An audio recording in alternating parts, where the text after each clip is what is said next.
Hello grade 12s, welcome to my channel and let us have a look at some differential calculus.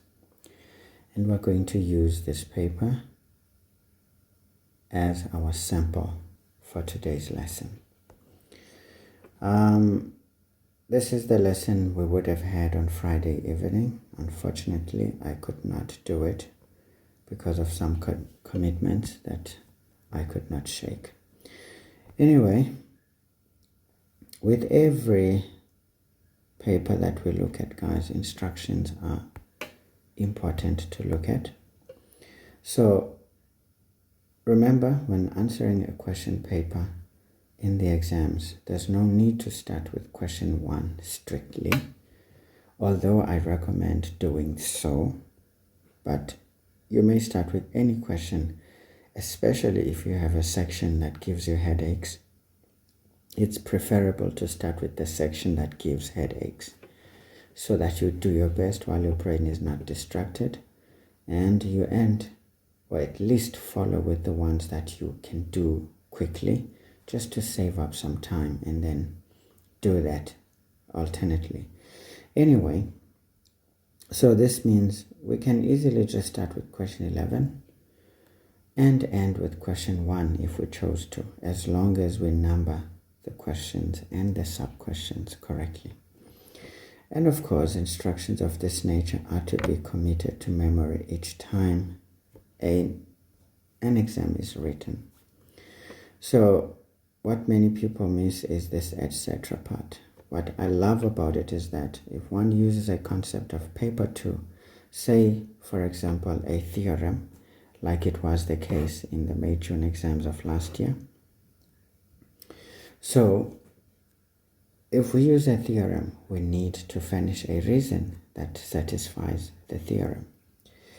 And the issue of rounding off, we round off to 2 decimal places in this particular paper. No more, no less. Of course, we can appreciate that diagrams are not necessarily drawn to scale, suggesting that we should not read too much from the diagrams, but I still emphasize the diagram should transmit the right information. If it doesn't, it's not a good diagram for the exam. Of course, we've got question 1, some very good questions for grade 12s. Practice them and enjoy. Question 2, sequences and series. Again, some very nice questions to look at. Going on to functions, often a very challenging section for students mostly, but it's a very satisfying application of algebra, which I believe should be very easy for those who dedicate their time to studying and practicing. And then financial math, it's more like the in-between, applications of some sort. Now our target is differential calculus. That's question 8. Question 9, this is when we apply differential calculus into functions, right?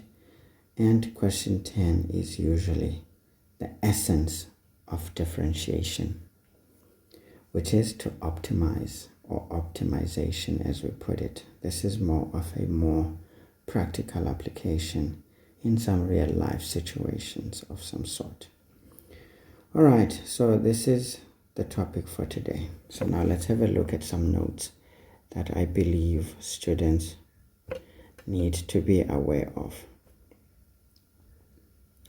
What are we doing when we are saying we are differentiating? Or let's say differential.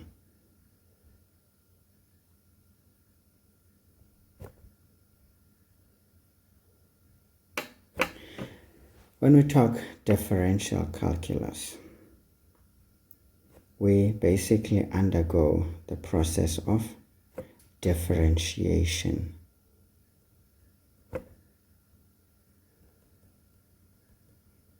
Okay? We basically differentiate. How do we do this differentiation? Well, this is done by taking the derivative the first derivative of any function f, it is equal to the limit as h tends to 0 of this ratio or quotient. This is f of x plus h minus f of x, all divided by h. Okay, so we differentiate by taking the first derivative of any function f in this manner. And of course, we call this the first principles.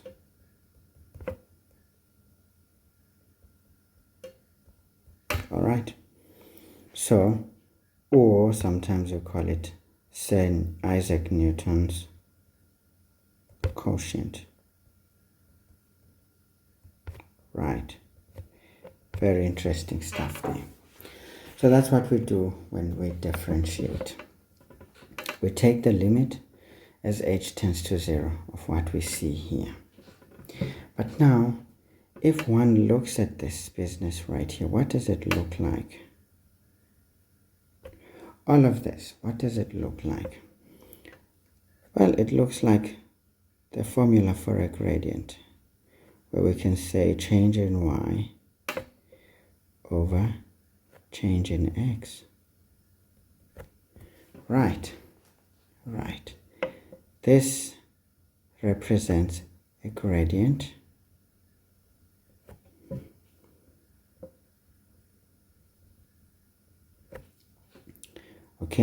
of a straight line between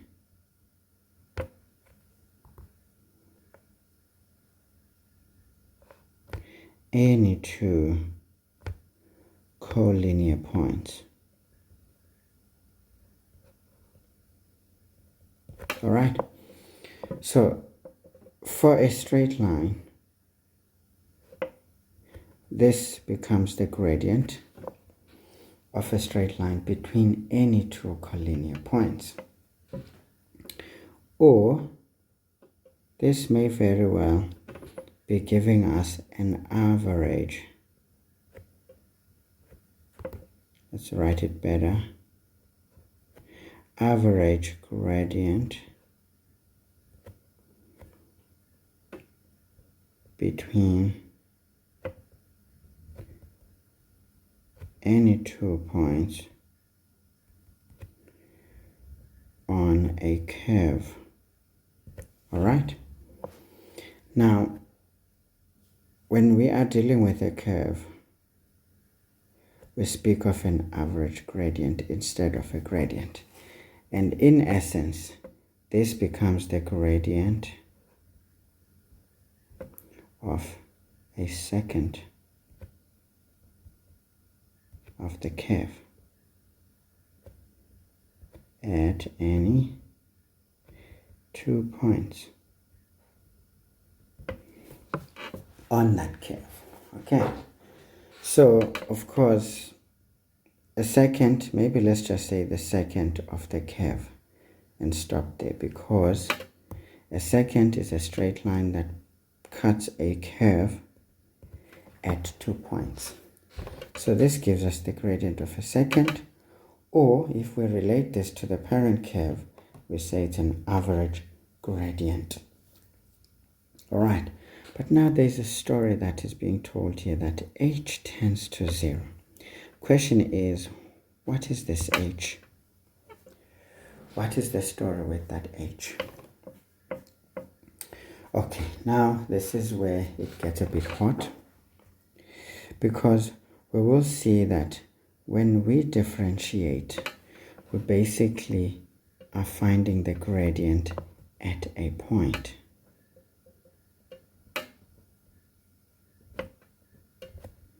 At a point on any curve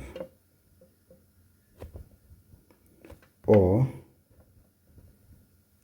line. That's differentiation. This time, as much as we know this gradient formula gives us what it gives us. But when we differentiate because of this parameter, where we say h tends to 0, this allows us to find the gradient at a point on any curve or line. All right, so we are looking at a specific point. That's the essence of differentiation. Now let's just take it back to some pieces of information that allowed us to get to this. Where did all of this formula come from? Now, the best example here is to take some function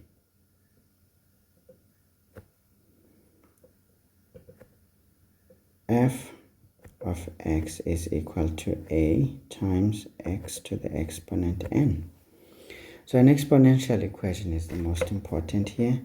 Now we're going to do this one such that a is greater than 0, and we understand that x itself should be greater than 0, and we know that n is an element of real numbers.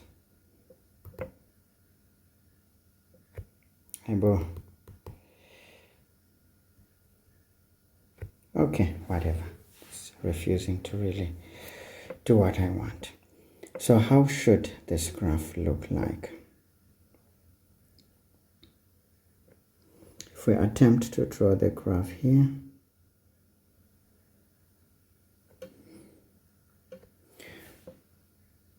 we all understand the significance of all these little parameters that I've given there. If the coefficient of the power itself is greater than 0, it means the graph is above the horizontal asymptote. Since this is not shifted about up or down, left or right, this would mean our horizontal asymptote is just the x-axis. Now let's draw this graph.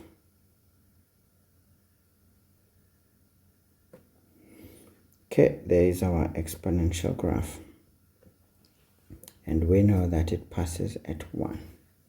That's our function f, okay, if we are to label it as such.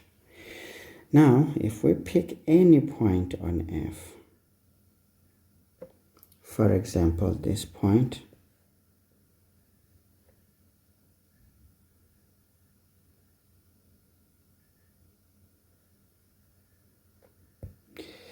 okay, we pick any point there. So we will say this is where we have any x value. Now what would be the corresponding y value? The corresponding y value would simply be f of x, isn't it? Because we will just input whatever this x value is into the equation, and we would get the corresponding y value. So that's how we do this. And then let's take another point and say, well, we're thinking of this point also. Okay, maybe let's make it a bit.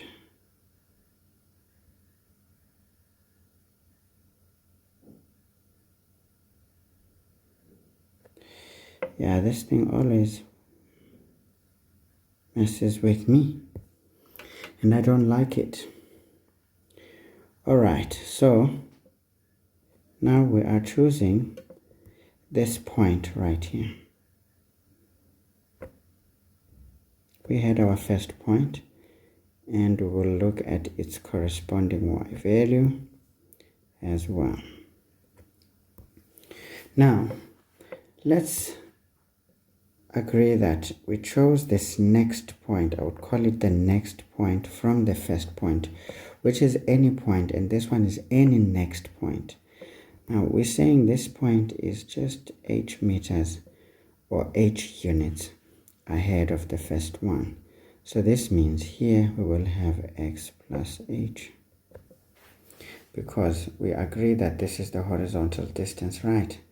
And if we input this into the function, we will have the y value coming up as f of x plus h. So this is the essence of it all. Now if we look at our equation, we will appreciate that this is the change on y over the change in x, because the change in x is going to be this point, this x minus that x. So the x's will cancel and leaving out this h. So this is the gradient formula, so to speak. But now there is a condition where we say h tends to 0. Now let me just demonstrate a few things that are so unique about this. Let's imagine we were to draw a tangent at this point for this graph.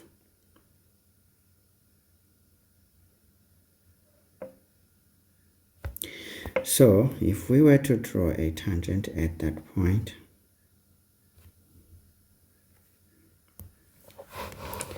it would look something like that, isn't it? Because the tangent touches a curve at a single point. So this is the tangent. Okay, great. So that's the one thing we should know. Now, we have a second here, because this formula, in general, we're just forgetting about the limit now. That particular formula represents the gradient of a second between these 2 points. Okay, so of course it's not as great as I would like it to be, but I think it will do the trick. So we see that that would be the gradient of the second, which is what we already appreciated. Nice and easy. So this is the second to this curve at those 2 points. Of course, it's not exactly nice and accurate at the moment, but we can see there's a clear difference. This second has a steeper gradient than the tangent here at this point. But now what happens when we move this point so close that it is almost not very different from the other one? Okay, so we're saying this tends to 0, meaning this horizontal distance between these 2 points is so close that we are drawing this point here. Now let's see what happens when we draw the second line in there. What does it look like? I don't have colors that I want, so let's choose the brown. So we can see that we would have to join these points like so. Okay, this is gonna be a bit challenging.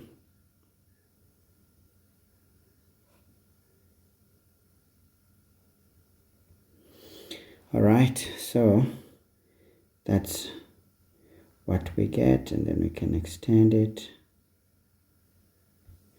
and extend it upward. So what do we notice here, guys?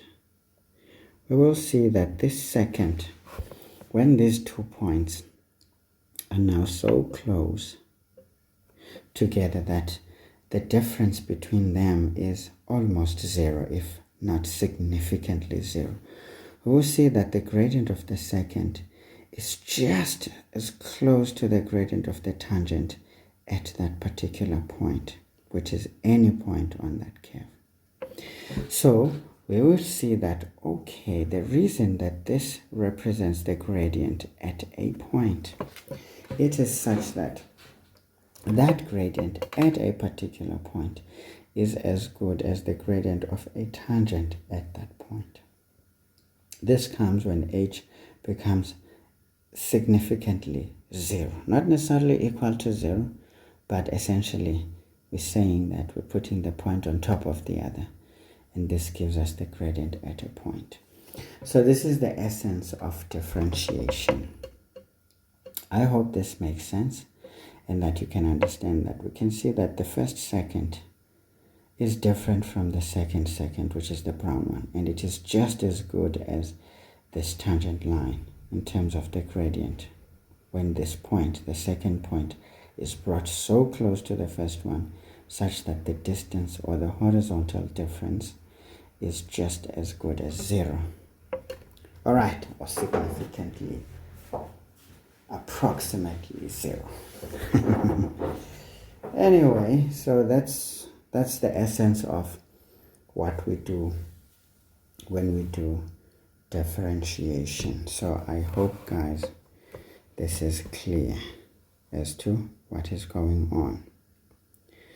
All right, so let's leave that for now and start chopping on these questions a bit. This must have been taught in class already, and you guys should now understand if you did not understand. So we have 8.1. We are told to find the first derivative from the first principles of this function. So how do we do this? We know that the first derivative is equal to the limit as h tends to 0 of f of x plus h minus f of x, all divided by h. All right, so we write the formula first, and then we start substituting. So f prime of x is going to be equal to the limit as h tends to 0. Now we substitute into our formula. Remember, these are inputs into the function. What is the function? Is 4x squared. So this is 4. Where we see x, we put x plus h, but x was squared. And that's it. Minus f of x is just 4x squared, all divided by h. This implies that the first derivative equals the limit as h tends to 0. We now expand. So we will have 4 into x squared plus 2xh plus h squared. We fall this out, it's minus 4x squared all over h. So this implies that we have f prime x equal the limit as h tends to 0. Now we FOIL further, so we will get 4x squared plus 8xh plus 4h squared minus 4x squared over h. Now these are like terms, they cancel each other out, and we end up with f prime equaling the limit as h tends to 0 of 8xh plus 4h squared over h. Again, guys, don't be in a hurry. These are free marks. It's not a difficult thing to do, but the method here is a bit tedious. So now what guides what we do next is what is on the denominator. Remember, we're saying h tends to 0. We cannot divide by 0, so we need to eliminate this h. So we factorize the numerator by just taking out the common factor, which is h, not the highest common factor as we often do. And we just want to get rid of h. So that divides to 1, and so our quotient is now sorted.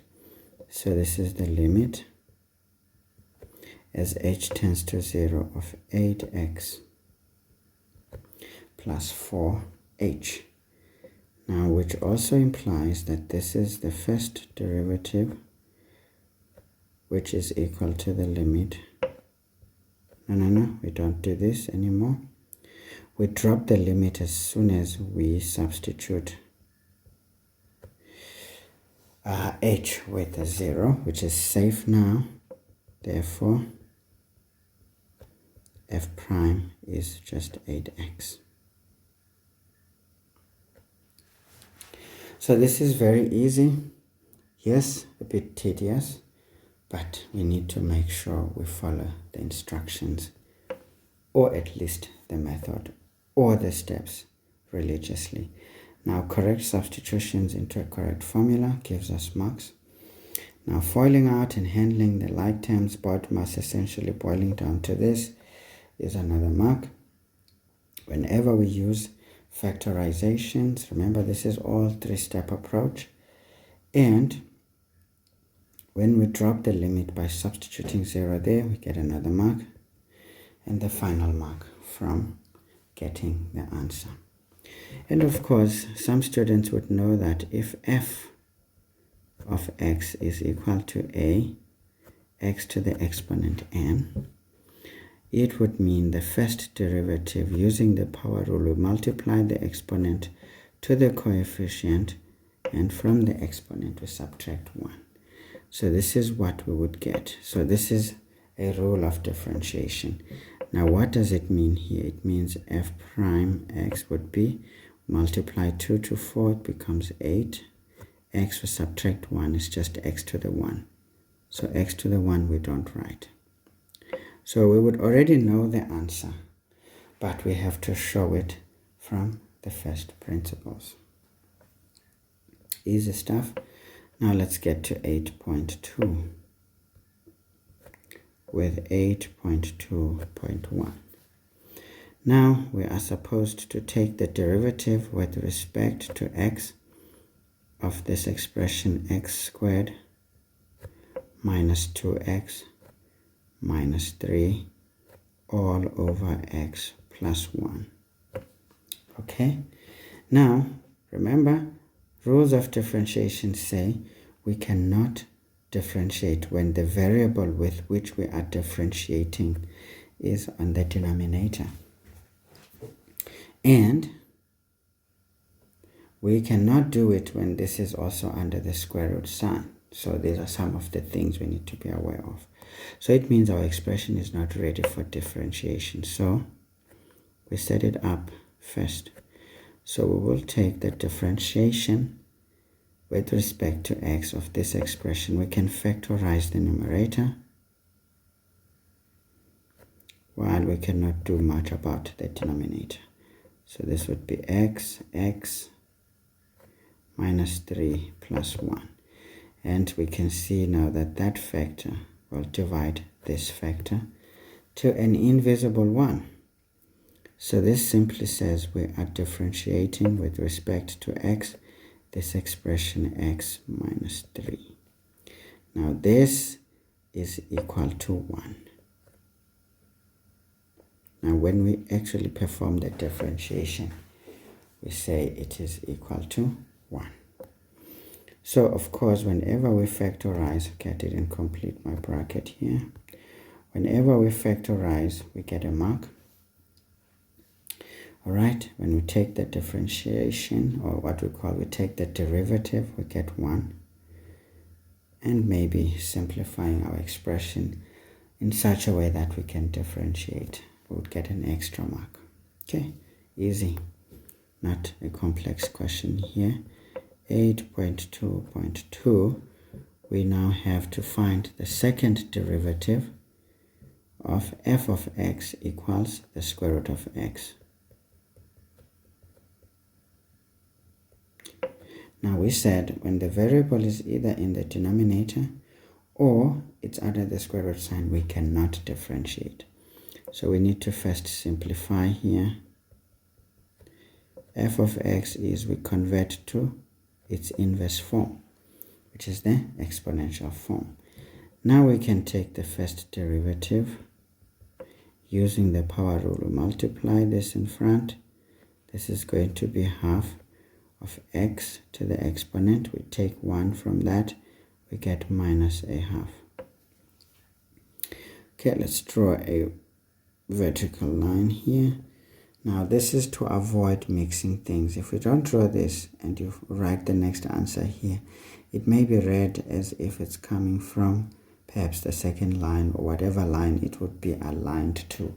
But once you draw a vertical line, put one thing on the one side and the one thing on the other side, this proves that this is a continuation. So please guys, pay attention to some detail.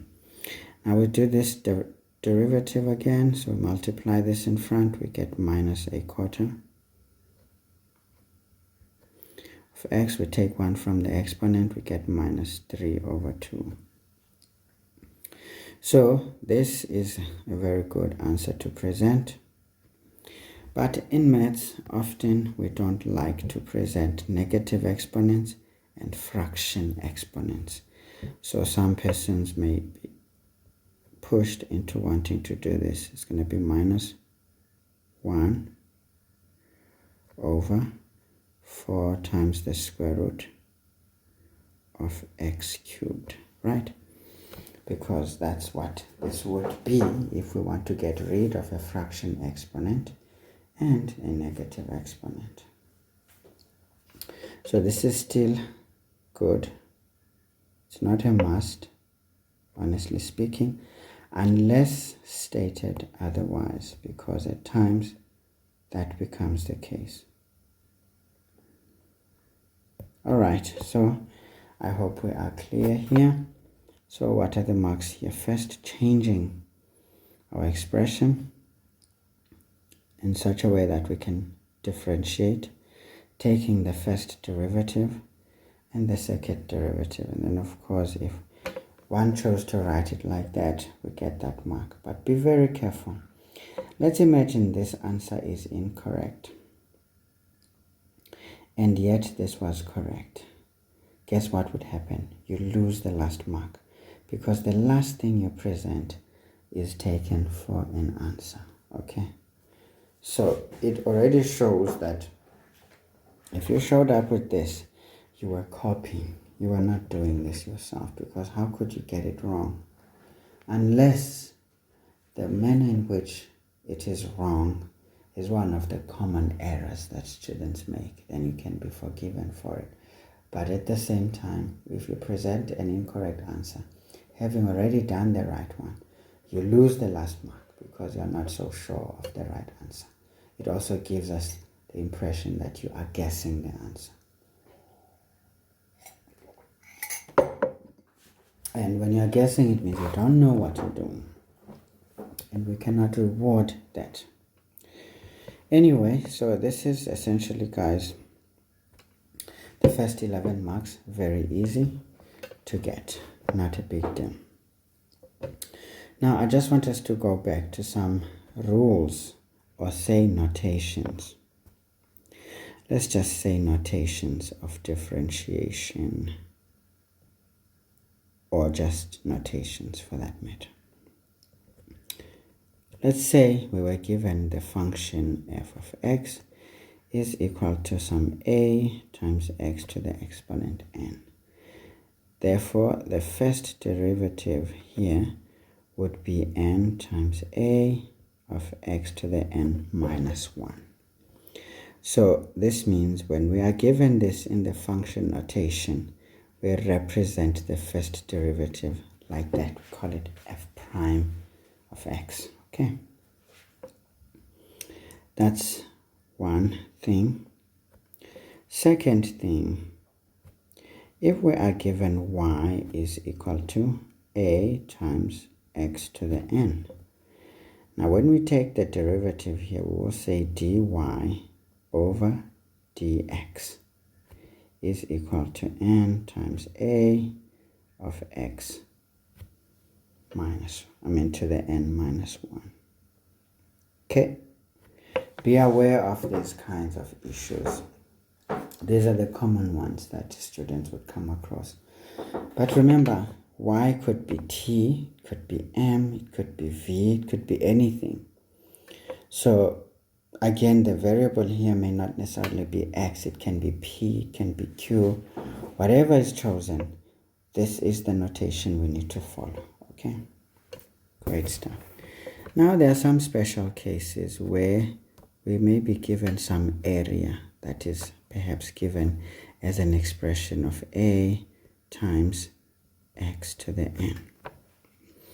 Now, when we want to do the derivative here, it is allowed to say a prime is n times a times x to the n minus 1.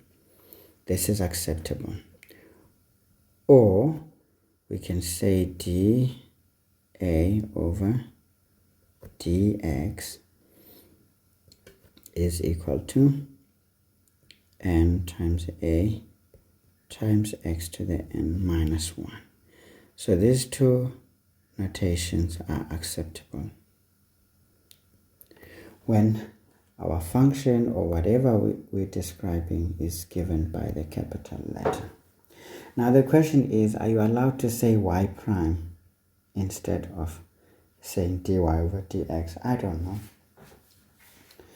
This is the question that perhaps can be answered by the teachers. Otherwise, I cannot answer this. Now, folks, here's the one thing that is also important also. Now, we need to appreciate that with differentiation, if we are supposed to differentiate,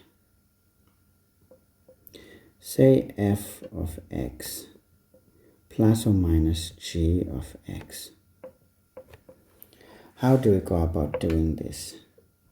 This is the same as taking the derivative of the first function plus or minus the derivative of the second function. Okay? So this is to suggest that if, for example, our expression has more than one term, we regard each term as some sort of a function, and we take the derivative of each one of those terms to find the overall derivative. So you will appreciate this as we get to polynomials, when we differentiate polynomials. Because remember, all that we did, we literally just differentiated a monomial. Because this is just one term. When there's multiplication or division, it's just one term. But once we start to add or subtract, it means we have more than one term. Now the method here is to differentiate each term as long as it is possible to do so. Okay, so I hope that is clear. Now let's get to question 9.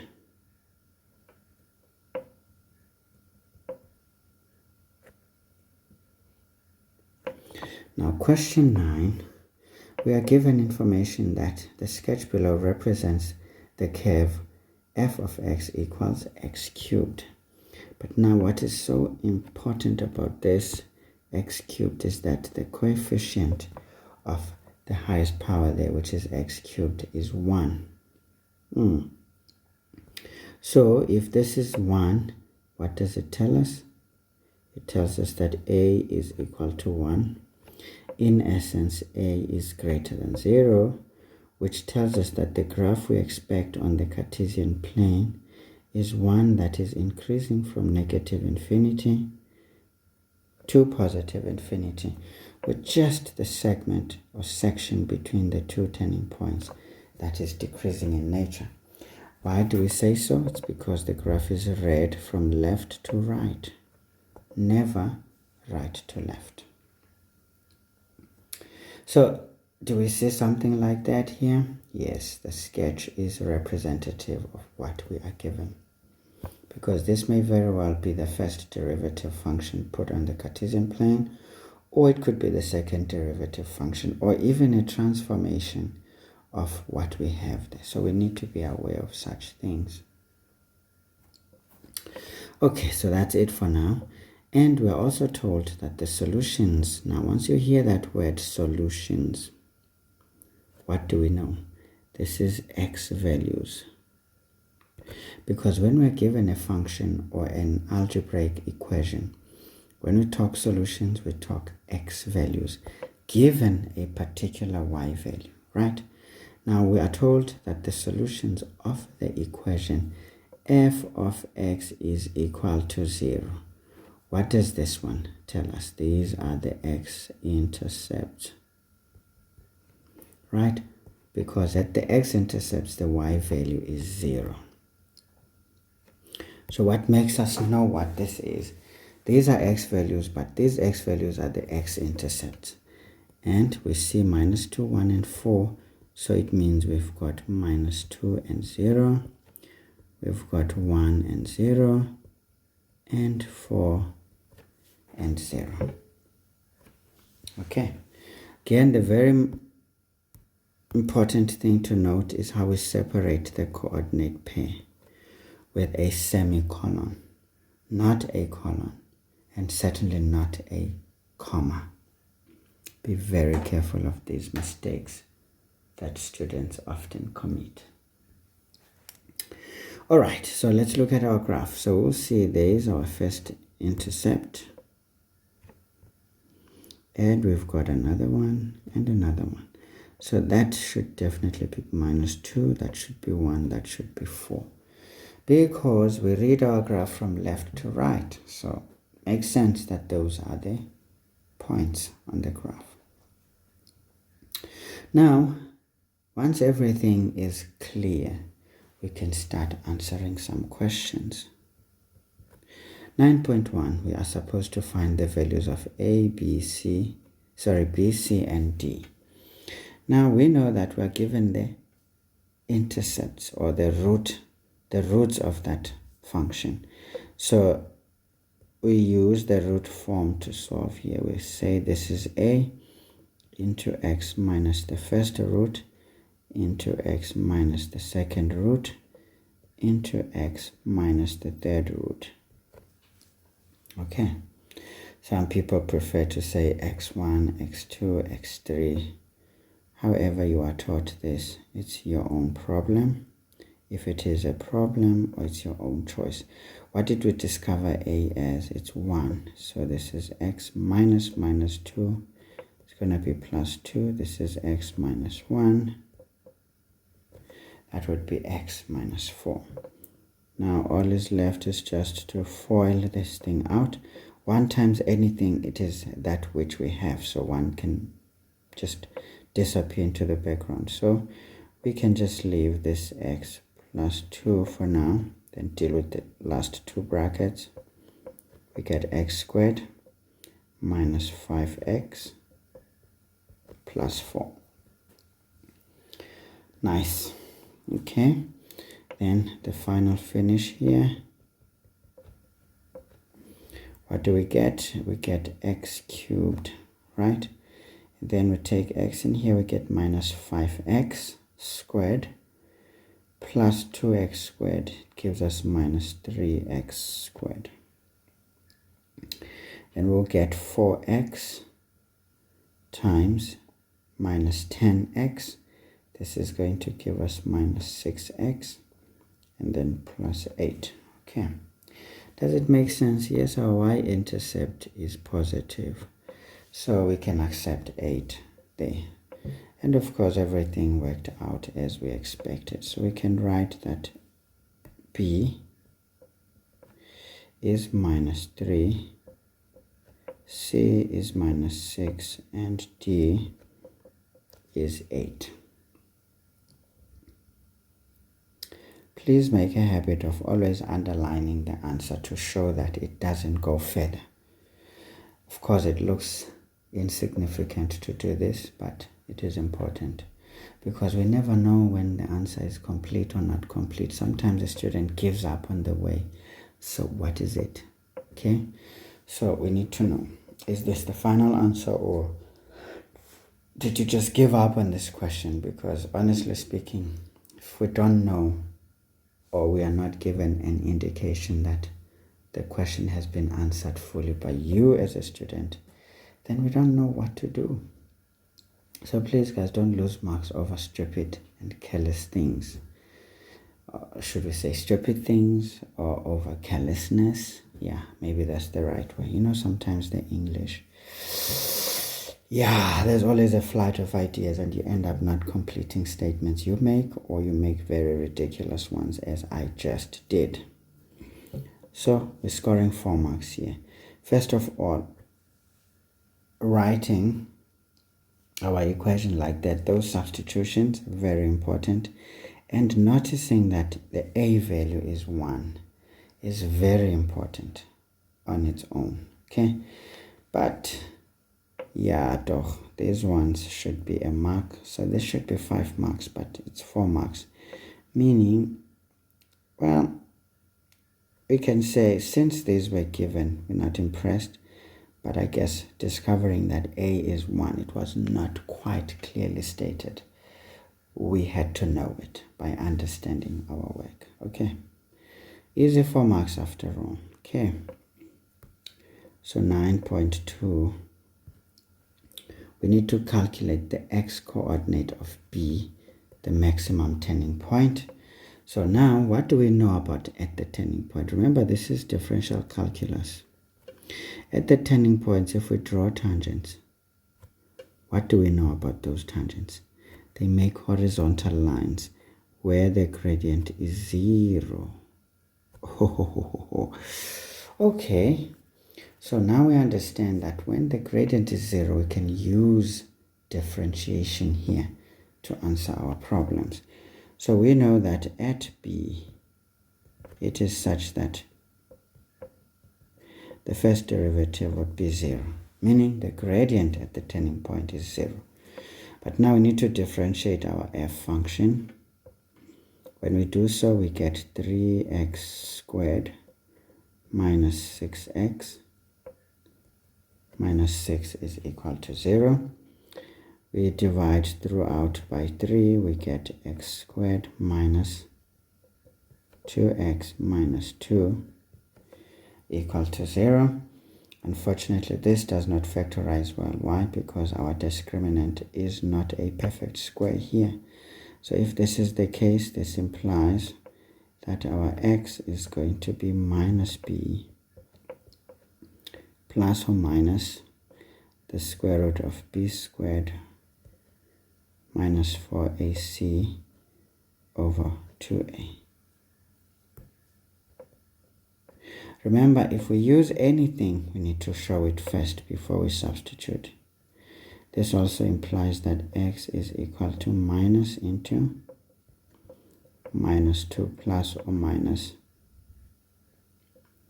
the square root of minus 2 squared minus 4 into 1 into minus 2, all divided by 2 into 1.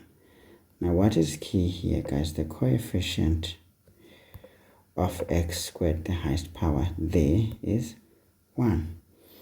And that is a. So where we see a, we will substitute that value. Second thing, the coefficient of x is b. So this is what we put in there. So should we have any issues, sometimes finding a student substituting a positive 2 instead of a minus 2, or even here, that constitutes an incorrect substitution. Please don't get caught out by small things. Where we see that, this is where we put that value for C. Please ensure that the substitutions are correct. There is a mark for this. Therefore, x at b must be, remember, that should be a negative value. So we're going to choose that. So we have minus into minus 2 plus the square root of minus 2 squared minus 4 into 1 into minus 2 divided by 2. So this one gives me a plus 2.73. That's the next one, not the first one, so we don't like it. We want the negative one. Of course, a student here can show both and then select the one, but going straight for the correct one is acceptable. Now remember, the general instruction said 2 decimal places unless otherwise stated. So this is what we have here. So we're scoring 4 marks. First, equating our first derivative to 0 is key. And doing the actual differentiation, that's a mark.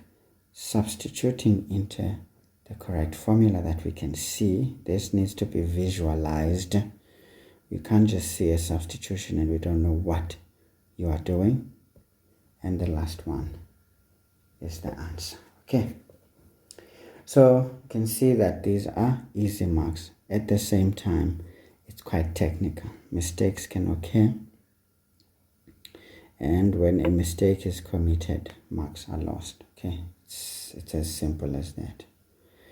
Alright, so nobody asked us to find the y value, so we're not going to waste our time with that. Determine an equation of the tangent of the graph at x is -1. Okay, so we saw that this is minus 0.73, so this is almost 1, so perhaps 1 is over here. Not at the turning point. Remember, the turning point is there. So these 2 points are almost, at each other's throats. So we will say this is -1, this is minus 0.73 as we got it. Okay, great stuff. So we want to find the equation of a tangent at this particular point. So the tangent perhaps is going to go like that. Okay, we can extend it nicely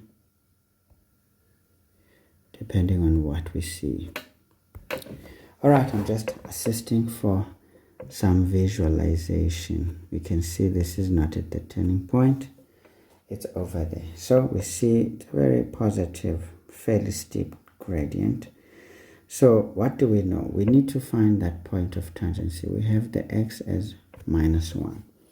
What would be the corresponding y value? So we can say here at the point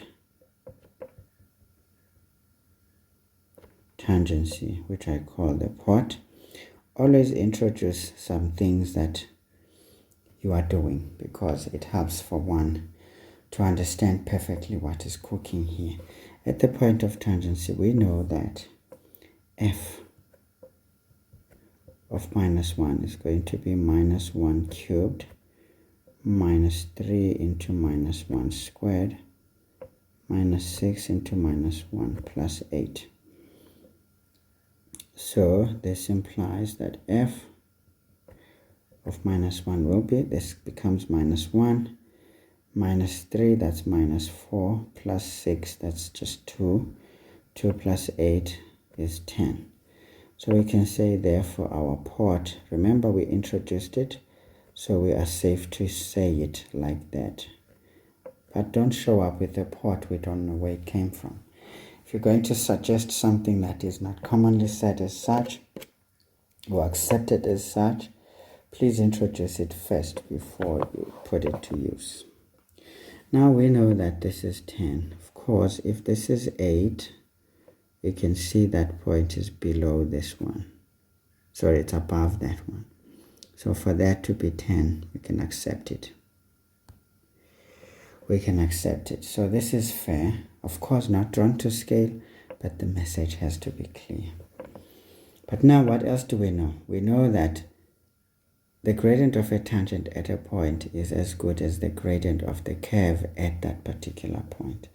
So we know that also, we know that the gradient of the tangent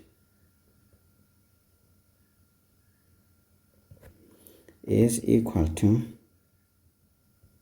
the first derivative of -1, or at -1. This means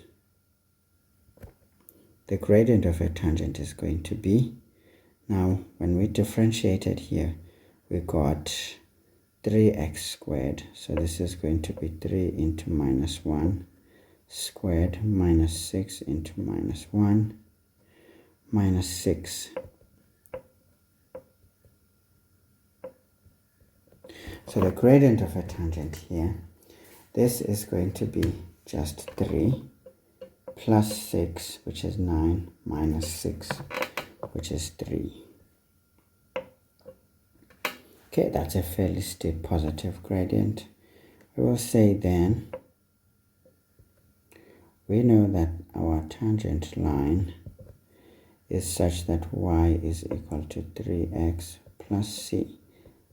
Now again, at the port of minus 1 and 10, this is going to be 10 into 3, is equal to 3 into minus 1 plus c. Therefore, our c becomes 13. Therefore, the equation of the tangent is 3x plus 13. This is a very common question, guys, so no matriculant should ever write an exam not knowing how to deal with the equation of a tangent of a cubic function, or any function for that matter. Anyway, so what was key here was for us to find the corresponding y value here. The x value was given. That's the first mark. Right. And the second mark was to find the gradient of the tangent. The third mark is substituting a point onto that equation and getting the equation right. Okay, not so many marks, but that's the essence of what we are doing here. All right, let's get to 9.4. 9.4, we are asked to sketch the graph of the second derivative and clearly indicate the x and the y intercepts. Of course, we can write here f double prime x is equal to, we then differentiate this one further, multiply there, we get 6x, and we sort this, we get minus 6, so it becomes 6x minus 6. We need to write this down and then we put it on the Cartesian plane. The calculations are not really a necessity here. Okay, so let's do it.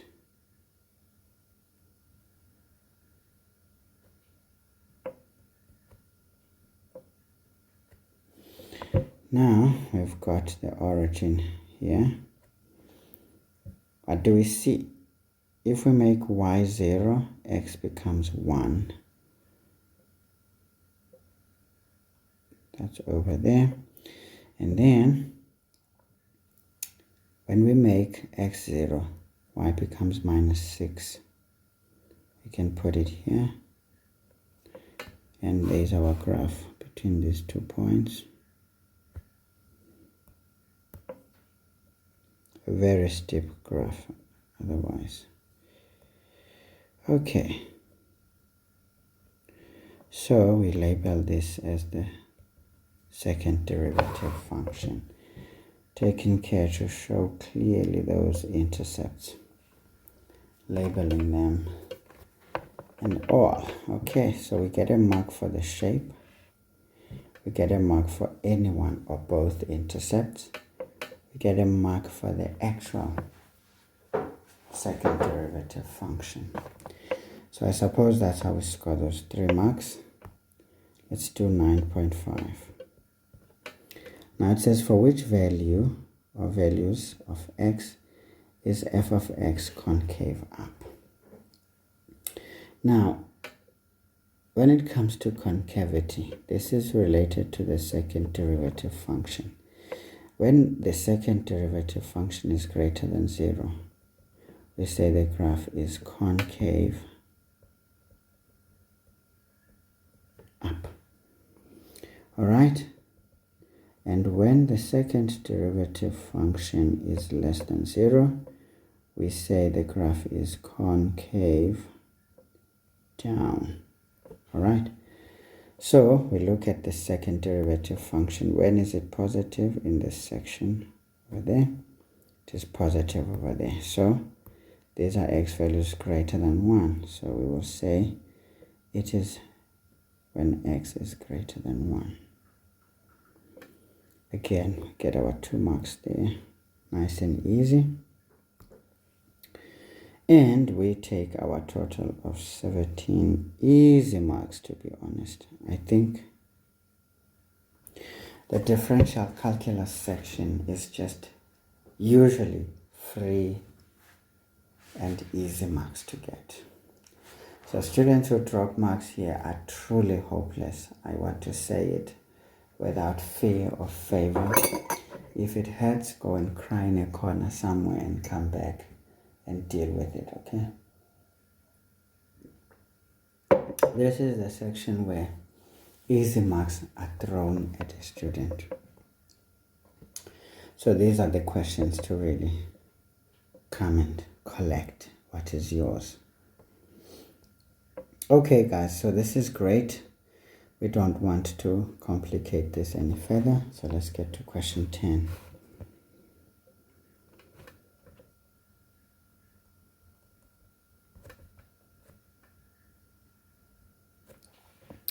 Now, this is the essence of differentiation when we optimize things. Now, we're given f of x is equal to minus 3x cubed plus x. Okay, so it's a cubic function. But now what do we notice? The coefficient of the highest power is negative. So it means the shape of the graph is going to be stuff like this.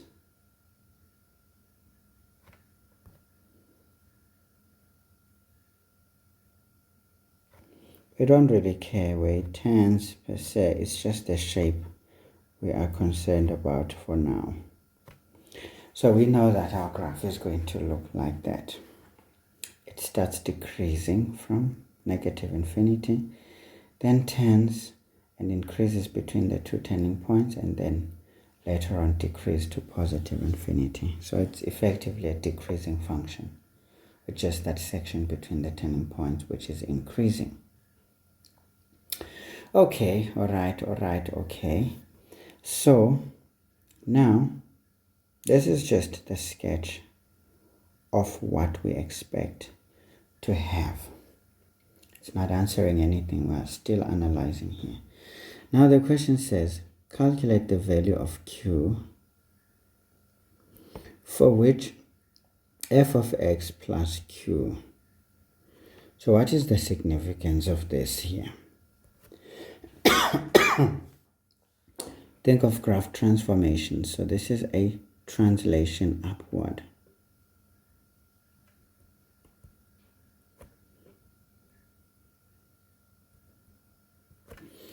Of f, or we can say it's a shift. A translation is a shift.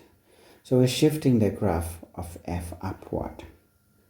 So we want this to have a maximum, which is new. Why did I say upwards? Not upwards, but vertically. It's a vertical translation. Okay, maybe let's just say up or down. Because q may be negative, suggesting a downshift. It may be positive, suggesting an upward shift. To say upward is not fair. All right. Maybe let's write this whole thing properly.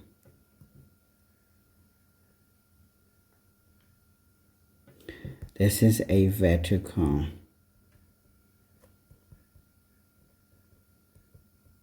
translation of f. Yeah. Vertical translation, meaning it's a shift. Okay, that's the correct way to think of it. But now we have a new value of that maximum. Whether it's down or up, it doesn't matter. So our job is to find the maximum value here. What was the maximum? And then we will just add the value of q to that maximum and equate it to this and solve for q. So this is very easy. So to answer this question here, we know that for a maximum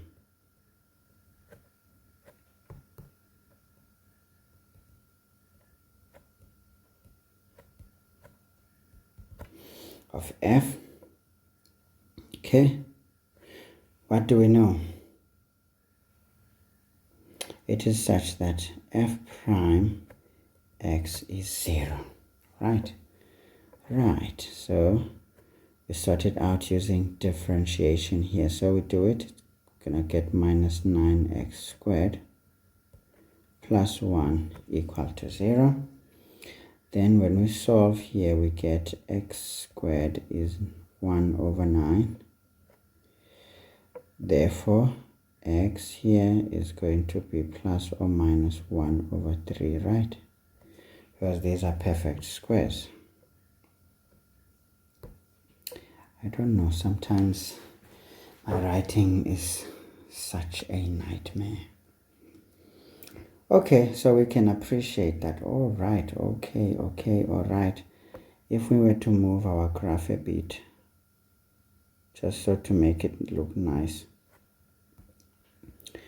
So our graph is representative because our y-intercept is at the origin, so we will have a point here.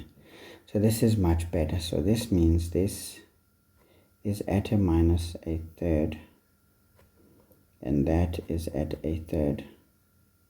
Okay, so with the sketch in mind, we can see what's going on. But remember, we are interested in the maximum. Now, which one is the maximum turning point? Over there. So we can say, therefore, x max is 1 over 3. The x value at the maximum point is a positive. So we can say, then we know that essentially f of this situation plus this q must be essentially 8 over 9, isn't it? Because we know that at the maximum, we will just add this q value to get the new maximum. So that's what we do here. This implies, now what are we going to do? We take it to the original equation, so we get minus 3 into a third cubed plus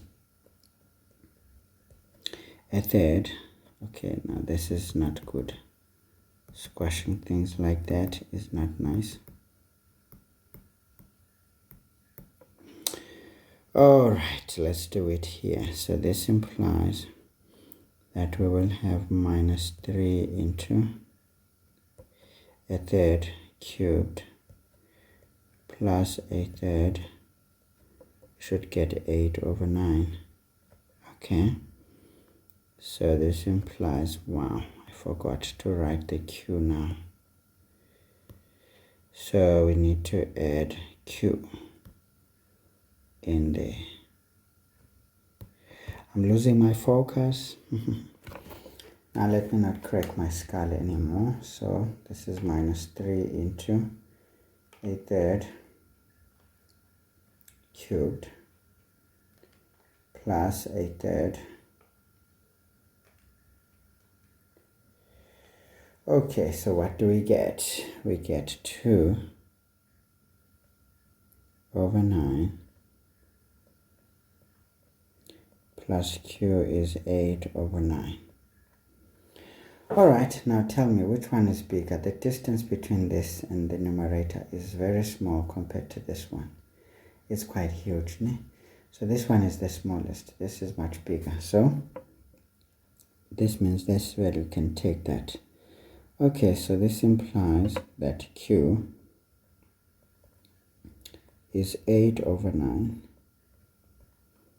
minus 2 over 9. We can say therefore q should be, now these have the common denominator of 9, so this thing is going to be over 9. So 8 minus 2 is 6. All right, so this is 6 over 9. All right, so what is 6 over 9? Can be simplified further to 2 over 3. Nice and easy. So don't leave this not simplified until we can no longer simplify. All right, let's see. What is this? 8 over 9 minus 2 over 9. It's 2 over 3. Okay, nice and easy. So of course, guys, a bit of arithmetic here. So this is good. Not a very difficult question, but we just needed to understand what we are doing when we optimize. Okay, let's see. How do we score marks here? First of all, equating the first derivative to 0, we get a mark. Doing the actual differentiation, we get a mark. Solving for the x value at the maximum is a mark. And then this equation, whether we write it there or we write it here, it doesn't matter. So we can write this there. That's good. That's 4 marks already. And this is the 5th mark. Great. And we can say essentially here the correct substitutions. Maybe that's the 6th mark. I don't see where it comes from. Could have been just 5 marks. But we cannot cry too much. We are not perfect ourselves. So why make noise? So we have 6 marks there. So guys, this is the essence of differential calculus. It is to maximize or minimize on certain things when we apply calculus to some real life situations or real life applications. Okay, that's the essence. But we can say that mechanically we actually use Isaac Newton's quotient to deal with issues, and then we devised the rules of differentiation. And from there on, we knew that we could also differentiate polynomials using this piece right here. And we can perhaps use our cubic function as some sort of a direct application mathematically. Then we say the essence, which is to optimize or minimize issues.